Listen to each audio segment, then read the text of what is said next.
Everyone, Kamala Harris is Joe Biden's running mate, and yesterday I showed a meme that had her being introduced or sworn into one of her earlier positions as the first Indian American, and not like Native American Indian, but Indian from India American.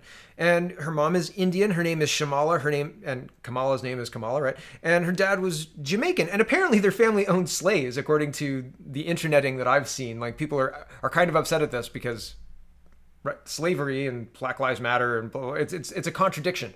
So people are upset at this. I found this meme. This is Kamala and her mom and her dad. Okay, so this is the first African American, so say, vice presidential candidate. Very weird. And I said yesterday, I'm kind of covering this on CanadaReport.co under the international tab. So that's the center tab if you visit that website. I just put links there that I'm interested in. I saw this and I said, this has got to be a joke. They can't be running. I think they're going to replace them. I think they're going to parachute in 2 new candidates at the convention. I could be totally wrong. They could be going with this. It looks like maybe they're setting the stage as well for Joe Biden to step down and let Kamala take the lead. I don't know. But the 18 to 35-year-old vote is coveted, right? Because there's a lot of people there and they're becoming the majority as the boomers die off. So this group is coveted by politicians. And, well, this has got to be a joke, right? Okay. Hold on, I'm going to get this queued up. Here we go. What else do we know about this population, 18 through 24? They are stupid. That is why we put them in dormitories. And they have a resident assistant. They make really bad decisions. Like voting for Biden-Harris. Maybe? Those idiots? You stupid idiots. This is the running mate? Hold on, we'll get Joe Biden in there for clarity. The whole world's gone mad, right? Like, it's crazy. I mean, nobody liked Hillary Clinton, but Joe Biden is like a shadow of a person, right? Like, he's so one-dimensional.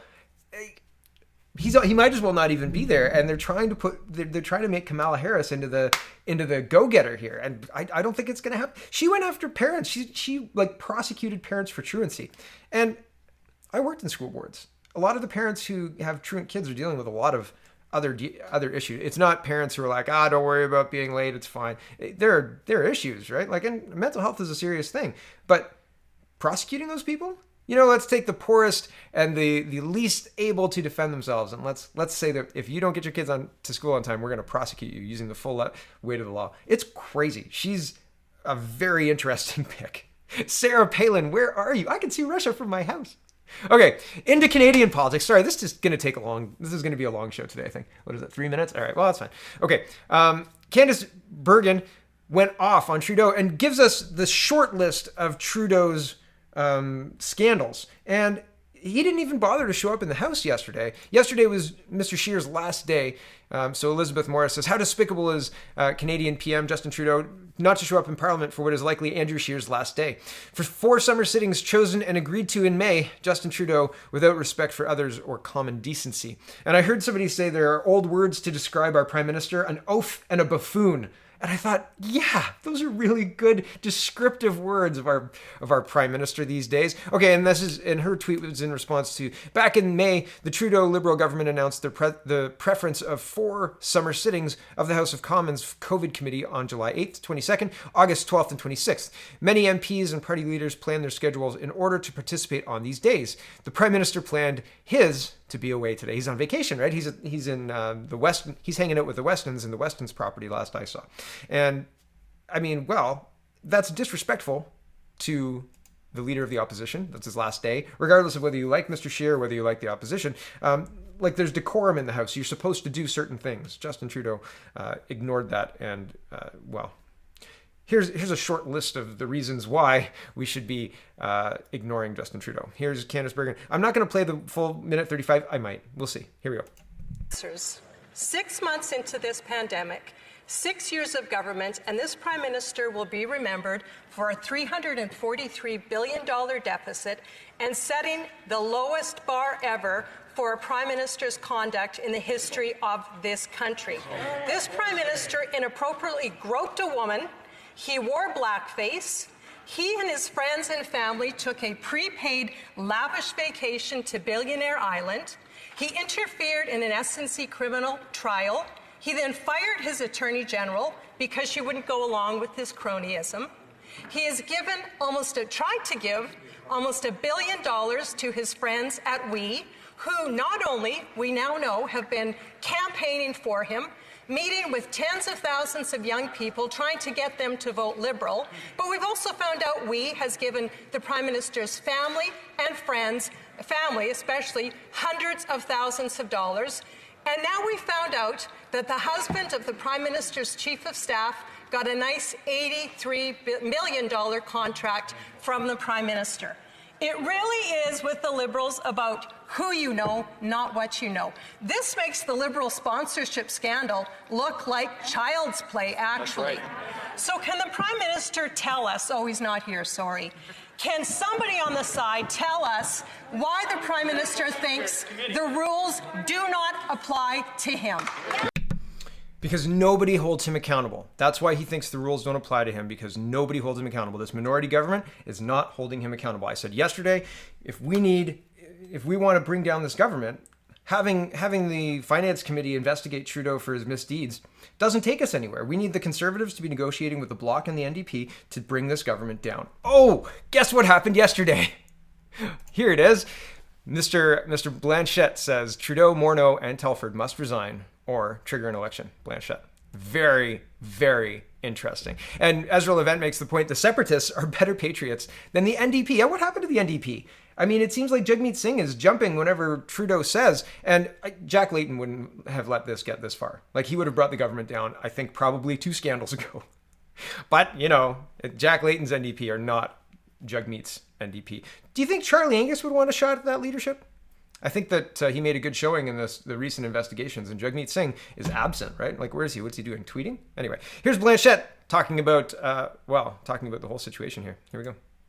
Should remove 3 persons from office instead of 2, because things are getting worse, and we are getting to the point where the question becomes, which is worse?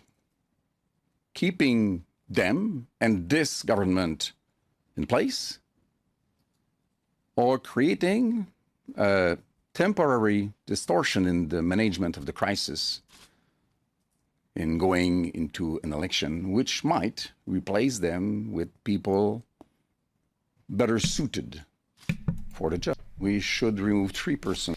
Better suited for the job. We should remove 3 people from their jobs: Justin Trudeau, Bill Morneau, and Katie Telford. You know, Katie Telford. Man, that's an interesting piece of movement there. That's something that I wasn't expecting. I think that, I mean, now we got a soup, right? Now that there's a potential for confidence vote, what do I think is going to happen? I don't know. If it gets serious, I think Trudeau responds by prorogue. That's my speculation, just because it worked for Harper. But I did speculate about a proroguing the other week, and it did not happen. So, who knows? But more would need to happen before Trudeau pulled the trigger on that. He's still got control, so he doesn't need to play any games. And Payette comes into it then too, right? So the problems with the current Governor General, that's interesting. Here's the news article from Global. Bloc leader vows to seek fall election unless Trudeau Morneau resign. I mean, that's a strong headline. That's very, very interesting, but I say again, more pieces need to be moved on the board, okay? Blanchette's remarks on Wednesday came as the House of Commons is set to return for one of its 4 scheduled summer sittings amid the coronavirus pandemic, which also comes as the government is engulfed in controversy over the WE scandal. It also comes amid questions being raised about rent relief contract, an arm's length Crown Corporation awarded to a company that employs the husband of Katie Telford, Trudeau's chief of staff. This is like a laundry list of the current scandals, and I'm going to go through them as well. But interesting. This is a big development. Medium big. It's not explosive, but we could be getting there if Jagmeet Singh comes out and says, well, you can't do this. You got to meet these demands, because this is how you use the balance of power, right? You have to do X, Y, Z in order for us to keep the government, or you just bring the government down. But here it is. Pierre Poilievre is floating some solutions to Justin Trudeau's not showing up in the House consistently. He says Parliament should suspend Trudeau's pay until he comes to work. I introduced a motion to that effect at Finance Committee today. The chair tried to shut it down. I will bring it back. And this is his motion. It says, whereas the Prime Minister shut down Parliament in March, whereas a modified and limited Parliamentary Committee of the Whole has only met 5 times in the last 2 months, most recently today, August 12th, and from which the Prime Minister was absent to take a personal day, whereas his absence meant he could not answer questions about his $500 million grant to a group that had paid his family more than $500,000 in fees and expenses, whereas the Prime Minister has taken 20 days off in 6 weeks, meaning nearly half of the calendar days have been days off. The House of Commons Standing Committee on Finance calls on the government to suspend the Prime Minister's pay until he returns to work and takes questions in Parliament. Man, I couldn't support that more. That's a good suggestion. Here is Pierre Poilievre again saying dodgy minister accidentally admits she directed staff to follow up on Kielburger proposal after secret meeting with we. So on the 17th, she had a meeting with Craig Kielburger on the phone. They talked about not what became the student grant that we was given for $543 million, but first reported as $912 million. So Chagger didn't mention that, but by the end of this, she's admitting that she asked staff to follow up with Kielburger, and Poilievre catches her, right? And because he's smart, I believe he's a lawyer, and he knows what he's going for, and that's the smile when he gets it, right?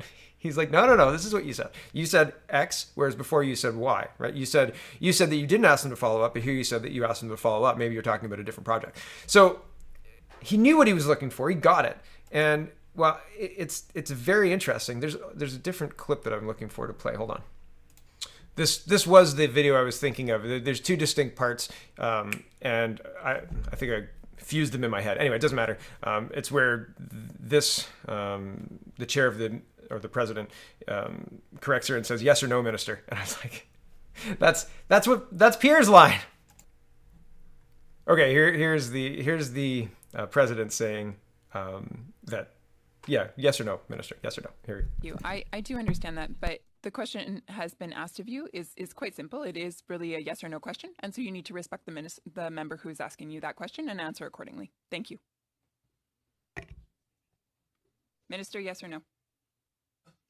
I would say service opportunities, yes, was said. Okay.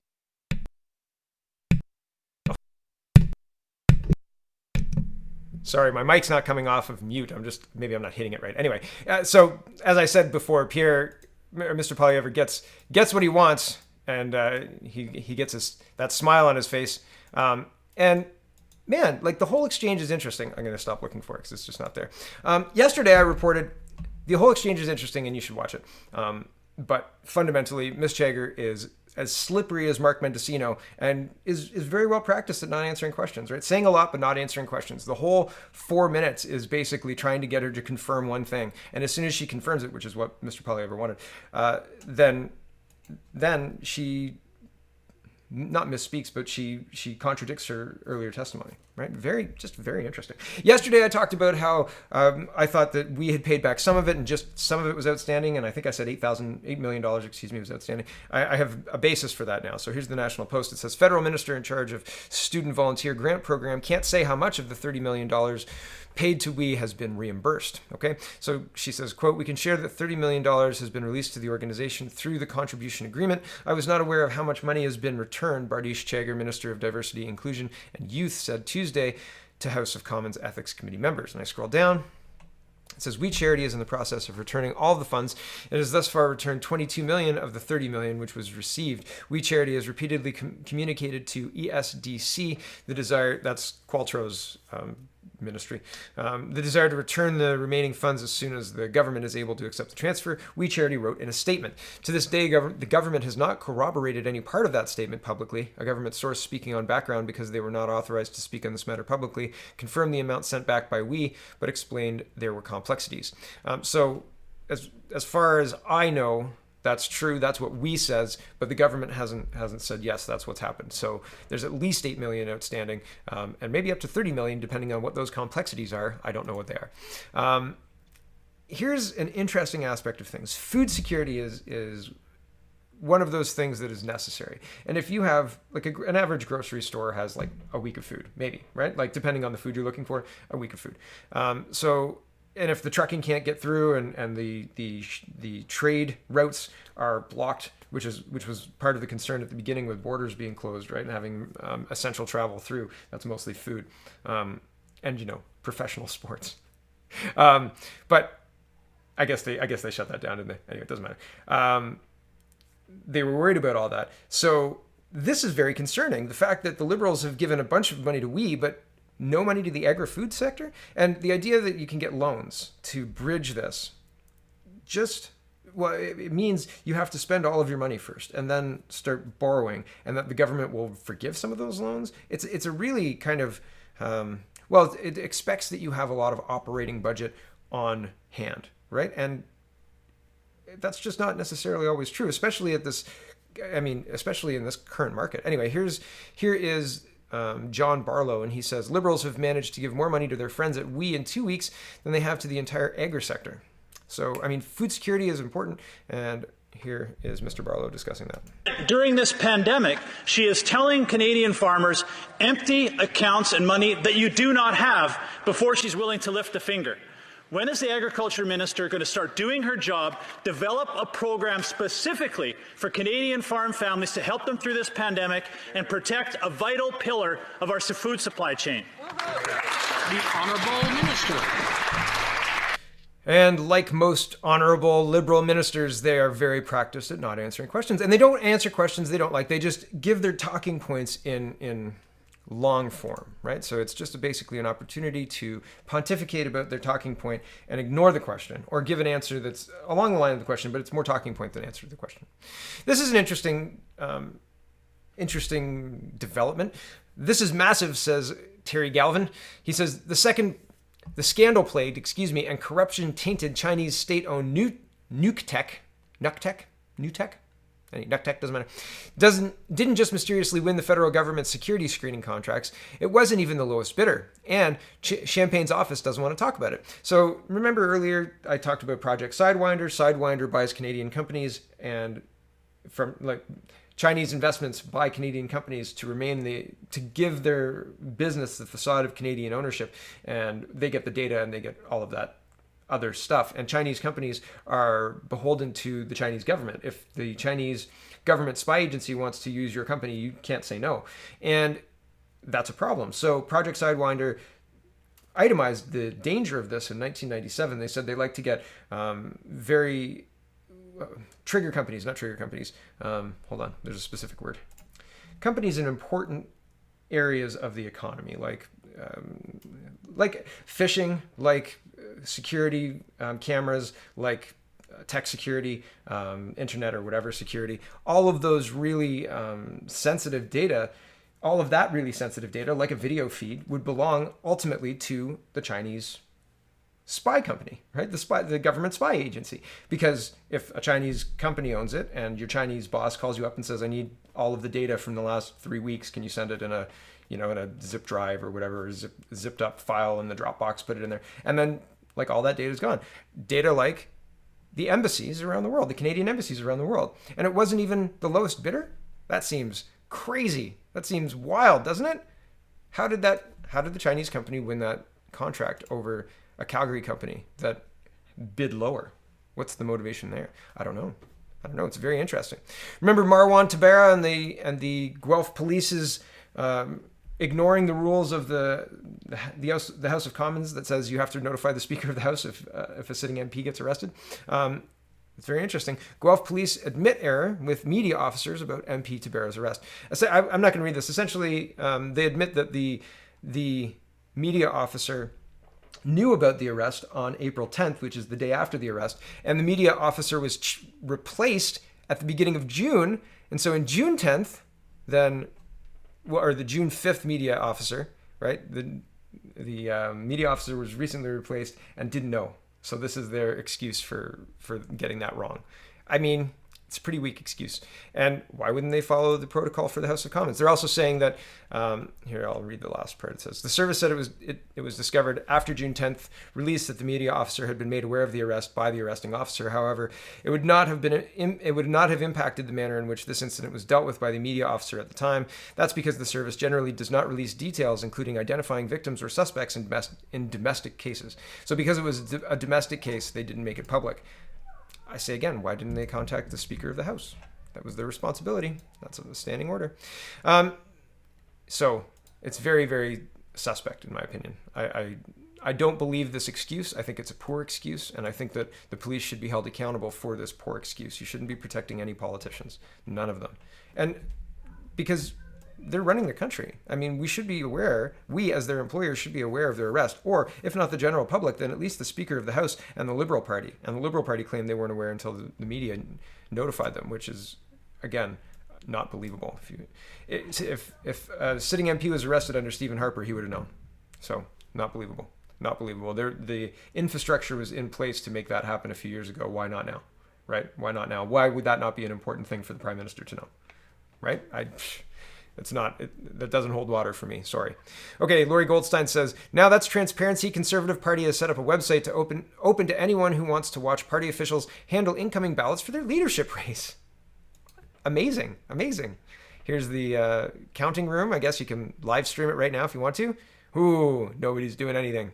I think I'd go in and wave if I was in that office building. Like, it's a strange thing to, like, have a room ready to count everything and not, it's like 7 days before. No, less than 7 days before. It's on the 21st. So they're ready. They're ready. Anyway, this is an odd video. In Niagara Falls, Canada, people are going crazy. And I think these measures that are put in place for COVID-19 are driving people a little crazy. I'm going to turn the volume down a little bit. All the people who are worried about this, he's ripping up the arrows. I think he's and people are video recording him. I'm just going to turn that off. And he says he's doing it for freedom. I mean, okay. I would say that the store has the freedom to put up the arrows if they want to put up the arrows. You can just ignore them if you want to ignore them. But he's very animated. But what's strange to me is all these people who are recording him. Like, maybe this is news, but I think this is just kind of... It's sad on all the angles. And we don't need to go down this path, right? But here we are, and the news is fostering it, and Twitter is fostering it, and Facebook is fostering it. It's not tranquil and amicable. It's not, look at those pictures of my grandkids and my friends, and everybody's so happy. Like these social media things have morphed into, let's get divisive, right? You anti-maskers versus maskers, and your big long Facebook posts, right? And you go back to Facebook to make sure they know that you're right? Like, man, it doesn't help anybody. It's not helping anybody, right? Like, this is just driving people absolutely crazy to the point where people feel like they need to do this, right? Like, I'm going to protect the store's rights to have the arrow on the floor by standing on the arrow on the floor. And a lot of these people are customers. There are some employees there, and a lot of employees through the video are telling other customers to stay away. Like, don't worry about this. Like, it's fine. Go shop. Like, we know this is kind of crazy, but it's crazy. But seriously, what a strange thing to live through, right? Like, the whole world is just, this is a microcosm of what's happening in the world. And it's so strange. It's so strange, right? The Karens and the recorders and the bystanders, right? 2 more stories and then we're done. The painting over a beloved Calgary mural is causing a stir. I think ultimately they decided not to paint over this mural. They were going to paint over this mural for Black Lives Matter. They're going to put a Black Lives Matter mural there. I don't think that public spaces should be used for Marxist or any kind of political statement. Period. I don't think that city councils should be voting in political statements as art. I think that's a mistake, and I think that Neshi and those people made a mistake. They decided to spend $120,000 to do murals in Calgary, and one of them being the Black Lives Matter mural. But again, the politicization of this has not helped anybody. It's not helping minorities. Black Lives Matter don't help Black lives. Like, look at what they've done. They've destroyed. They're trying to tell Black Lives Matter that looting is reparations. Looting is not reparations. That is not true. companies do not loot neighborhoods. Companies are coveted by politicians, and people who don't understand this need to have things explained to them. Saying something is true does not make it true. Just claiming it's true does not make it true. And having the news repeat your lie does not make it true. It's just ridiculous. But this mural, I believe, is being saved, but they're putting up the Black Lives Matter murals because there's 6 of them they want to put up, I think. I don't think they're all Black Lives Matter, but they're all about equity and diversity. And it's all Marxist garbage. It is trash. These people have either unwittingly become useful idiots for these Marxists, or they are active Marxists or communists, whatever you want to call them, and they are pushing their ideology through using public money for political art. And I don't think it's appropriate. I think it's very inappropriate. And the last story, here's a healthy Florida girl was paralyzed by the flu shot. ADEM is an autoimmune disease that occurs when the immune system mistakenly attacks its own brain tissue after a vaccination or infection. I hope that we don't go to mandatory vaccinations, especially for COVID and flu. And I'm not an anti-vaxxer. I have children. I've been vaccinated. I also got the measles right after getting the measles vaccination when I was a kid, so isn't that funny? German measles are no fun, I'll tell you that. First-hand experience, lived experience, hashtag or whatever that is. So if they make it mandatory, or if they say you have to do this to travel or whatever, I think they're going to get pushback. I don't think that that's going to stand up to charter rights. But again, I'll refer you back to this. I think our judge and our legal system has been degraded and deteriorated systemically over the last 30 years. And so I think what's clearly and obviously a charter violation may be ignored for your safety. But what else is going to be done for your safety, right? What's that Kissinger quote? I don't think that this is right. I don't think that this is the way we should be running our country. I think that this is the best news that I've heard. Not this one. Blanchette, where is he? There he is. Best news I've heard yet. Next, we need Jagmeet Singh to get on board, or the NDP to oust him and get Charlie Angus on board. But short of that, with the NDP and the Liberals, they've got the majority 177 needed, right? So I don't think 121 plus Blanchette's, what has he got, 33? That doesn't do it, right? So we need one more. And Elizabeth May doesn't want to have an election. She's not there. So, but that's the path. That's where we got to go. So did you support the NDP? Call up your MP. Do you have an NDP MP? Call them up. Say, hey, bring this government down. That's all we can do. Nothing else is going to happen. The RCMP are in Trudeau's pocket. They're not doing anything, regardless of people demanding an investigation or whatever. It's not happening. So this is the best bet. Who knows if it's enough? It might just be kabuki theater. It might just be to get people saying, well, but at least there's some movement. At least somebody's saying this is not appropriate. At least there's a party on board that's saying, yeah, we're willing to call it an election if this garbage doesn't get looked at, right? Trudeau, Morneau, Telford, these are inappropriate uses of the government. These are inappropriate uses of your office and your position. And regardless of the criminality of that, regardless of the status of an investigation, you should not be running our government. People more suited to the task should be. His words, not mine. Thanks for watching, everybody. Check out CanadaPoly.com. Check out CanadaReport.co. Thanks for watching, everybody. Really. And I just wanted to mention as well, I know I talked about it a little off the top. I'll be covering a little bit of American politics in the international tab. I'll be putting up memes and other things that are shared, things that I find interesting. So if you find that interesting, I'll be covering that there. All right. Have a wonderful, wonderful day.